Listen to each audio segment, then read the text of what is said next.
கேள்வி பார்வையாளருக்கு வணக்கம். இந்த நேர்காணலையும் நாம் சந்திக்க இருக்கும் சிறப்பு விருந்தினர் அண்ணா திராவிட மக்கள் முன்னேற்ற கழக பொதுச் செயலாளர் வழக்கறிஞர் பசும்பொன் பாண்டியன் அவர்கள். சார் வணக்கம். வணக்கம். எதுனா பார்த்தோம்னா தொடர்ந்து தமிழ்நாட்டில் முக்கியமாக பார்த்தோம்னா தென் மாவட்டங்களில் அங்கே ஜாதிய பிரச்சனை வந்து மீண்டும் எழ தொடங்கி இருக்கிறது.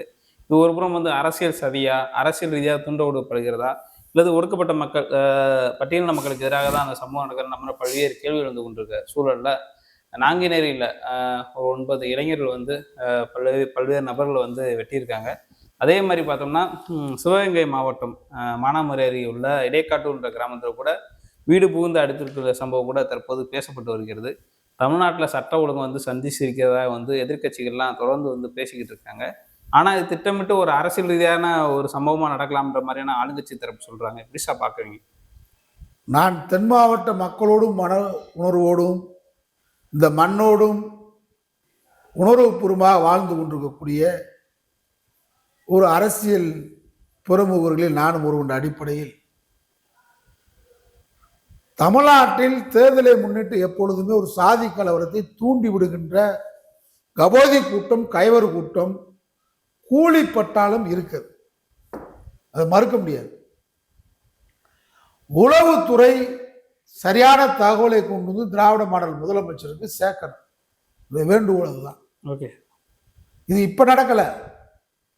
தொடர்ச்சியா வந்து ஒரு பிரிவு வீட்டில் தீ வச்சுட்டு வந்துடுவாங்க. அவங்களுக்கு தீ வச்சா ஒரு 10 வீட்டில் தீ வச்சா அவங்க ஒரு 100 வீட்டில் வைப்பாங்க. இல்லை ஒரு தலைவர் சிலையை உடைக்கணும், கண்ணை உடைக்கணும், காலை உடைக்கணும், கையை உடைக்கணும், சிலையை உடைச்சி விட்டா சென்சிட்டிவ் ஆயிரும், அப்படி பஸ்ஸை உடைப்பாங்க, பஸ்ஸை எரிக்கி வைக்கிறது, இதெல்லாம் நடந்துகிட்டு இருந்தது கடந்த காலங்களில். திராவிட மாடல் ஆட்சி நம்முடைய தளபதி மு.க. ஸ்டாலின் அவர்கள் ஒரு மனப்பக்குவமாக ஜனநாயகத்தை மதிப்பு கொடுத்து அதே நேரத்தில் ஒரு ஸ்திரத்தன்மையான ஒரு ஆட்சியை, சட்ட ஒழுங்கை பாதுகாக்கின்ற ஆட்சியை நடத்தி கொண்டிருக்கிறார். தேர்தல் நேரம் திருப்புரம் போன்ற விவகாரத்தை கையில் எடுத்து அங்கே பிண குவியல்களை குவிக்க வேண்டும் என்பதுதான் RSS திட்டம், சங் பரிவார் திட்டம், நாக்பூர் திட்டம். ஒரு பிரதமரே வர்றாருன்னா தோத்து போயிட்டாங்க. RSS திட்டம் தோல்வியடைந்து விட்டது திருப்புரம் விவகாரத்தில். இன்னைக்கு பாருங்க, நீதிமன்றம் எவ்வளவு நெருக்கடி கொடுக்குது. என்ன நெருக்கடி கொடுத்தாலும் நம்முடைய திராவிட மாடல் முதலமைச்சர் அதை சட்ட ரீதியாகவும் மக்கள் உணர்வை மதித்தும் அங்கே ஒரு பாதுகாப்பு நடவடிக்கைகளை எடுத்ததுனாலதான் இன்னைக்கு திருப்பரங்குன்றம் ஒரு அயோத்தி இல்லாமல் அமைதி பூங்காவாக திருப்பரங்குன்றம் இருப்பதற்கு காரணம் திராவிட மாடல் அரசு நடவடிக்கை. Okay sir. இப்ப அதுல தோத்துட்டாங்க. அதுல பெரிய பிரச்சனை வரும் அப்படி அவங்க எதிர்பார்த்தாங்க. ரத்த கலரி ஏற்படும் அப்படி எதிர்பார்த்தாங்க. எதுவும் நடக்கல. இப்ப அவங்க தான் எனக்கு கிடைக்கிற தகவல் வச்சு சொல்றேன், நிச்சயமாக பிஜேபி கூட்டம், எடப்பாடி பழனிசாமி தெற்கு சீமையில முக்குளத்தோர் ஓட்டு நமக்கு விழுகாது. Okay sir. அதிமுக தேய்ந்து விட்டது.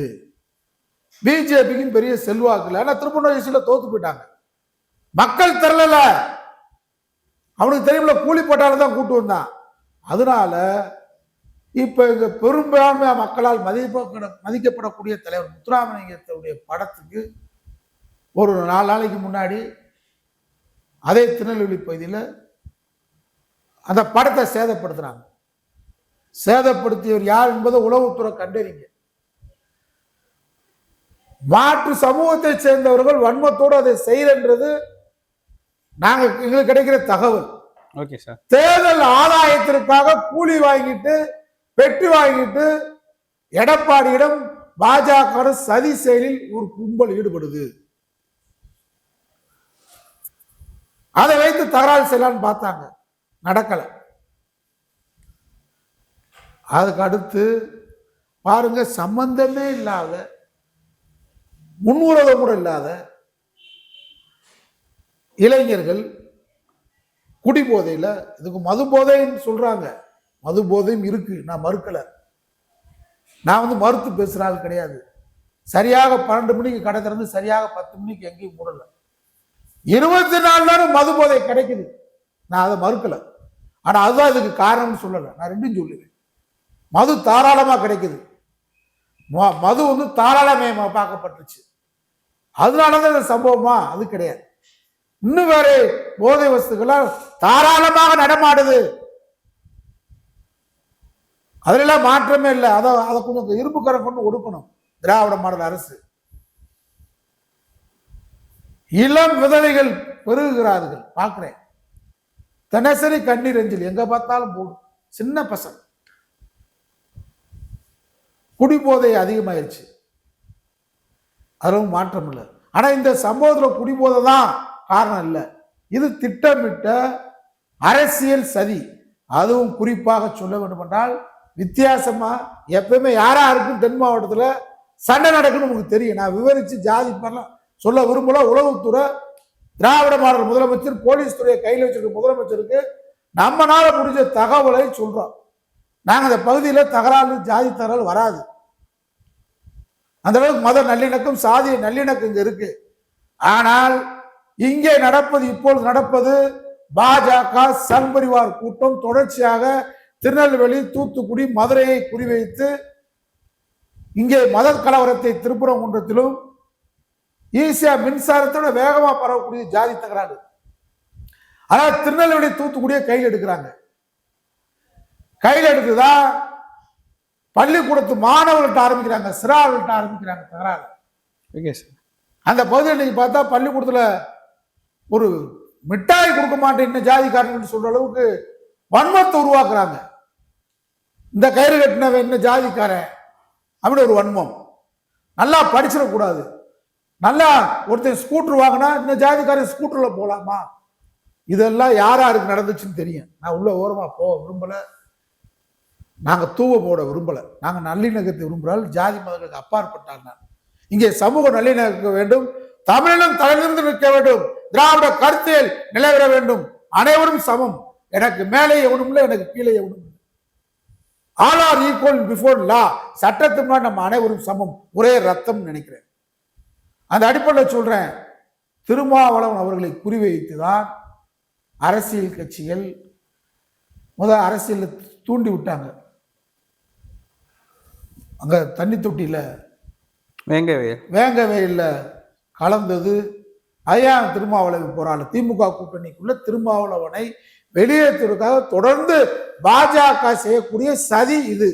நேற்று நாங்குநேரில் நடந்ததும் திருமாவளவனுடைய அரசியலுக்கு எதிராக ஏழுவிடப்பட்ட சதி தான் நான் சொல்லுவேன். இதில் புரிஞ்சுக்கலாம். அங்கே இரண்டு சமூகங்களுக்கு எப்பொழுதும் மோதல் இருக்கும். அந்த சமூகங்களுக்கான மோதல் அது இல்லை. இது திருமாவளவனை குறிவைத்து அவருக்கு எதிராக இன்னும் இந்த தேர்தல் நேரத்தில் வீரியமாக திமுகவுக்கும் இந்த அரசுக்கும் திரும்ப ஒரு பிணக்கை ஏற்படுத்த வேண்டும், கோபத்தை ஏற்படுத்த வேண்டும் என்பதற்காக திட்டமிட்ட சதியை RSS பாஜக அரசியல் உள்நோக்கத்தோடு நாங்குநேரியில் அரங்கேற்றிருப்பதாக நான் சொல்லுகிறேன். நான் வர்றா எந்த பகையும் இல்லை. குறிப்பிட்ட ரெண்டு சமூகத்தை மட்டும் எதிராக கருதி வெட்டுறான். முன்ன பின்ன பார்த்ததில்லை, பகையே இல்லை. தீயா பரவும் நினைச்சாங்க, பரவலை. காவல்துறை நடவடிக்கை எடுத்து சட்ட ஒழுங்கை அங்கே நிலைநாட்டி விட்டது. நீ அங்கே பார்த்தா அந்த ஜான் மார்க் இறந்து போனவன், அவருடைய மனைவி கண்ணகியை வாய் பேச முடியாதவங்க. தமிழ்நாடு அரசு, நம்முடைய மாண்பு முதலமைச்சர் அவங்களை உடனே கூப்பிட்டு அரசு வேலை கொடுத்து அந்த குடும்பத்திற்கு வீடு வாசல் கொடுக்கணும். சாதாரண சாமானியமானவர். ஒடிசா தேர்தலின் போது அமித்ஷாவும் மோடியும் சொன்னார்கள், தமிழர்களை திருடர்கள் என்று சொன்னார்கள். நம்முடைய மேலூரை சேர்ந்தவர், நம்முடைய தமிழ்மண்ணை சேர்ந்த பாண்டியன் என்ற IAS அதிகாரியை புவனேஸ்வரி கோயிலிருந்து சாவி எல்லாத்தையும் எடுத்துட்டு போட்டார். நகையை தமிழ்நாட்டுக்கு போய்விட்டது. தமிழன் ஒடிசா மாநிலத்தை ஆளமான்னு கேட்ட மோடி கூட்டம் தான் இன்னைக்கு தமிழ்நாட்டில் வேஷம் போடுது, முருகன் வேஷம் போடுது. அதே போன்று அங்கே திரிநாத் கட்டா என்ற ஒடிசா மாநில இளைஞர், நம்ம அப்படி பார்க்கல, ஒடிசாக்காரனை பார்க்கல, பாவம். எந்த இந்த சண்டைக்கும் சச்சரவுக்கும் துளியளவு சம்பந்தம் இல்லாத ஒரு அப்பாவி இளைஞனாக, ஒரு மனிதனாக பார்க்கிறோம். அவன் இறக்கப்பட்டிருக்கிறான். அவன் மனைவியையும் அழைத்து தமிழ்நாடு அரசும் நம்முடைய மாநில முதலமைச்சர் அவர்களும் உதவி செய்ய வேண்டும் என்னுடைய வேண்டுகோள். ஆனா அங்க நடக்கல. இவன் நேற்று நீங்க பார்த்தா மானாமரம் இடைக்காட்டூர்ல ஜாதி தகராறு இழுத்து விடுறான்னு சொல்லி அங்கேயும் விட்டுறான்.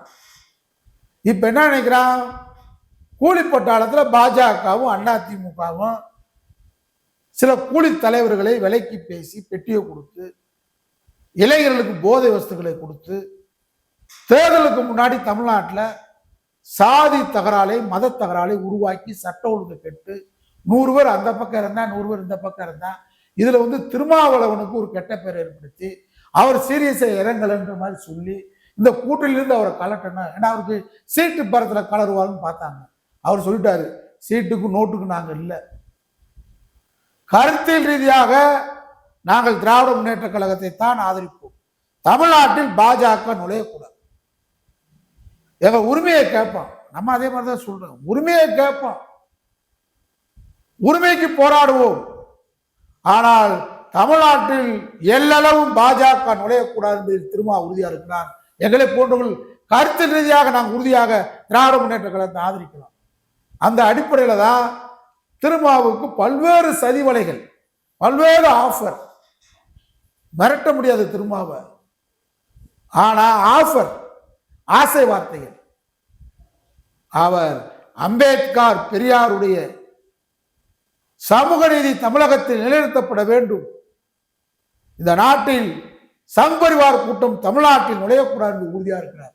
அவருக்கு எதிராக தான் தொடர்ச்சியாக அந்த மக்களை தாக்குகிறார்கள் என்பதுதான் என்னுடைய குற்றச்சாட்டு. இங்க வேற வேற களம் தான் இருந்துச்சு, களத்தை மாத்துறாங்க, தெரிஞ்சுக்கிறீங்க. களம் மாறுகிறது,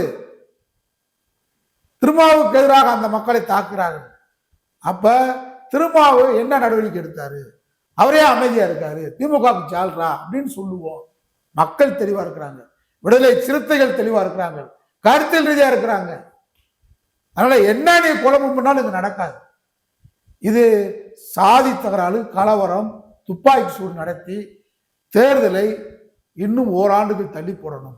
கவர்னர், புது கவர்னரை கொண்டு வந்து புது ஆட்சியை 1 வருஷத்துக்கு நடத்தலாம், சட்ட ஒழுங்கு சீர்குலைஞ்சு போச்சுன்னு சொல்லிட்டு ஓராண்டு கவர்னர் ஆட்சி. கவர்னர் யாரு, பிஜேபிக்காரன் தான். ஆர்.என். ரவி மாதிரி ஒரு ஆளை போட்டு இங்க அனைத்தையும் திமுக அரசுக்கு எதிராக செயல்பட்டு அவங்க கொண்டு வந்த திட்டங்கள்லாம் முடக்கிட்டு பிஜேபி அரசை கொண்டு, ஏன்னா இப்ப சர்வேல 234 தொகுதியும் திராவிட முன்னேற்ற கழகம் வெற்றி பெறும், 234 பாஜக அதிமுக கூட்டணி டெப்பு காலி தான் முடிவு. நாடு நாளைக்கு வழங்க போற தீர்ப்பு, இந்த தீர்ப்பை மாற்றுவதற்கு அமலாக்கத்துறை ஏவி விட்டா நடக்கல, வருமானத்துறை ஏவி விட்டு நடக்கல, செந்தில் பாலாஜி உள்ள அனுப்புன நடக்கல, நேர மிரட்டி பார்க்குற நடக்கல, எதுவும் நடக்கல. இப்பொழுது ஜாதி தகராறு பண்ணி பார்ப்போம். திருப்பூரத்துல மத கலவரம் எடுக்கல. அதனால கவர்னர் ஆட்சியை கொண்டு வருவதற்கு சதி திட்டம், திருமாவளவனுக்கு எதிராக அரசியல் உள்நோக்கத்தோடு ஏவிடப்பட்டிருக்கக்கூடிய தகராறு தான் தென் மாவட்டங்களில் நடக்கக்கூடிய ஜாதி கலவரம். நன்றி சார். நன்றி.